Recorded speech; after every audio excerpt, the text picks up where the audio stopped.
بسم اللہ الرحمن الرحیم الحمد للہ رب العالمین اللہم صلی وسلم علی نبینا محمد وبارک وسلم وصلی علیہ۔ حاضرین مجلس، ناظرین کرام، رب ذوالجلال والاکرام نے قرآن مجید میں ارشاد فرمایا، انما یخشی اللہ من عبادہ العلماء۔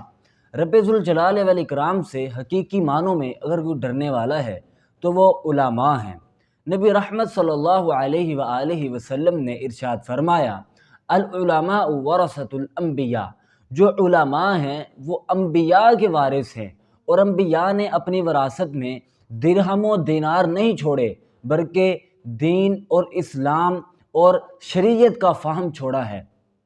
اور علماء اسی وراثت کے وارث ہیں۔ رب ذوالجلال والاکرام نے قرآن مجید میں بھی ارشاد فرمایا ہے کہ یرفع اللہ الذین آمنوا منکم والذین اوتوا العلم درجات، کہ اللہ تعالیٰ نے ان لوگوں کو بلند کر دیا ہے جو ایمان والے ہیں، اور دوسرے وہ لوگ جو علم سے نوازے گئے ہیں۔ آج کے دور کے اندر بہت سے لوگ اس غلط فہمی میں مبتلا ہیں کہ جی اگر ہم اپنے بچے کو قرآن کا حافظ بنائیں گے، دین کا عالم بنائیں گے، تو وہ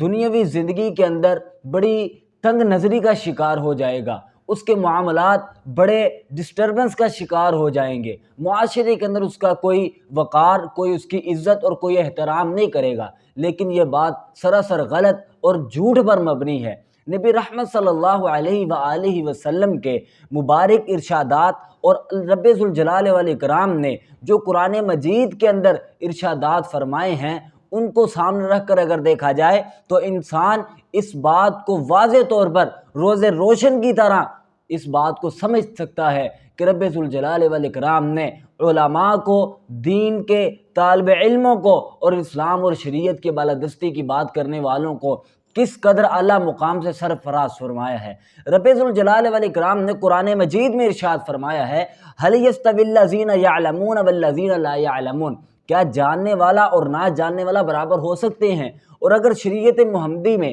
نبی رحمت صلی اللہ علیہ وآلہ وسلم کے ارشادات کی بات کی جائے تو نبی رحمت صلی اللہ علیہ وآلہ وسلم نے اس بات کا اعلان فرمایا ہے کہ قیامت کے دن علماء کے سیاہی کو اور جو شہداء ہیں ان کے خون کا وزن کیا جائے گا، یوزن یوم القیامہ مداد العلماء ودم الشہداء، قیامت کے دن علماء کی سیاہی کا اور جو شہداء ہیں ان کے خون کا وزن کیا جائے گا۔ لیکن جو علماء کی سیاہی ہوگی، ان کے قلم کے ذریعے سے لاکھوں کروڑوں لوگوں کی اصلاح ممکن ہوگی، لاکھوں کروڑوں لوگوں کے دین اور اسلام کی شریعت میں اور ان کی عملداری کا وہ سبب بنے ہوں گے۔ اور رب ذوالجلال والاکرام کے ہاں شہداء سے بڑھ کر بھی علماء کا درجہ ہے۔ اور اگر ہم شریعت کے اندر اس بات کو دیکھیں کہ نبی رحمت صلی اللہ علیہ وآلہ وسلم نے ارشاد فرمایا، کسی مسلمان کے لیے یہ بات جائز اور درست نہیں ہے کہ وہ کسی دوسرے مسلمان کے ساتھ حسد کرے، لیکن دو قسم کے لوگ ایسے ہیں جن کے بارے میں حسد بھی کر سکتے ہیں۔ پہلا وہ جس کو رب ذوالجلال والاکرام نے مال و دولت سے غنی فرمایا ہے اور وہ اللہ کی راہ میں خرچ کرتا دکھائی دیتا ہے،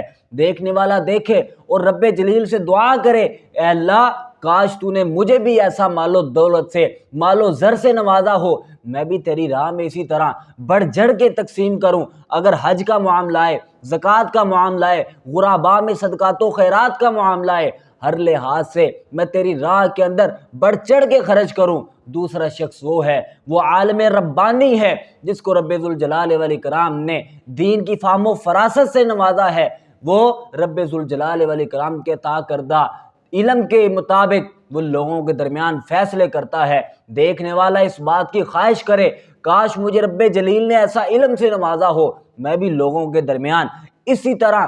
فہم و فراست، اسی طرح فیصلے کروں۔ اور نبی رحمت صلی اللہ علیہ وسلم کا ارشاد گرامی بھی ہے، قلیل العلم خیر من کثیر العبادہ، جو تھوڑا علم ہے وہ بہت زیادہ عبادت سے بہتر اور برتر ہے۔ آج کے معاشرے کے اندر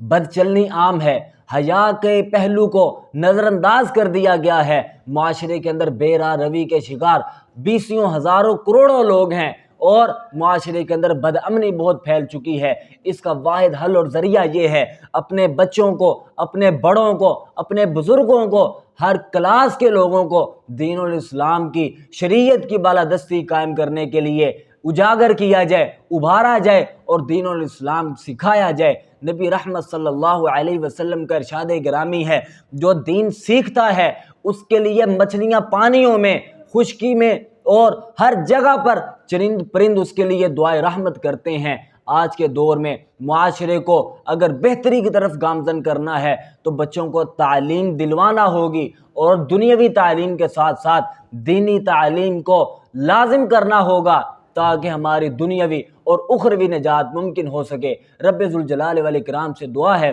اللہ تعالی ہمیں حقیقی معنوں میں اسلام اور شریعت پر عمل کرنے کی توفیق عطا فرمائے۔ وما توفیقی الا باللہ۔ السلام علیکم ورحمۃ اللہ۔